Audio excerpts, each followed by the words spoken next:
আপনি আপনার ছেলের ঘটনাটা বলে যাবেন, বলার পরে আপনি আমার পরিবার ধরেই খাবেন, ডায়াবেটিস আছে তাই লাগাইছেন, এবং আমার ছেলের সাইডেছে এটাও আপনি বলবেন, ঠিক আছে? এবং আপনি কতটুকু জায়গায় লাগাইছেন তাও একটু বলবেন, ঠিক আছে? এবং ফলন কেমন হয়েছে তাই এরকম গোছগুলো উঁচু করে লাস্টেটুকু দেখা দেবেন এক জায়গায় করে। হ্যাঁ, আসেন, এই আস্তে হাঁটতে থাকবেন কিন্তু আপনি,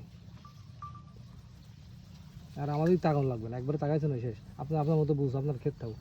আলহামদুলিল্লাহ কাকা, জি, চমৎকার ধান দেখছি কাকা। কি জাতের ধান কাকা এটা? ব্ল্যাক রাইস ধান, আপনার ডায়াবেটিস মুক্ত ধানে মালয়েশিয়া থেকে আনা হয়েছে ধানটা, আর কি আপনার এই ধানটা ডায়াবেটিস মুক্ত ধান আমার ছেলের ভালো হয়েছে, তাই আমরা এই লাগাইছি যে ডায়াবেটিস মুক্ত মানে হওয়ার জন্য আর কি।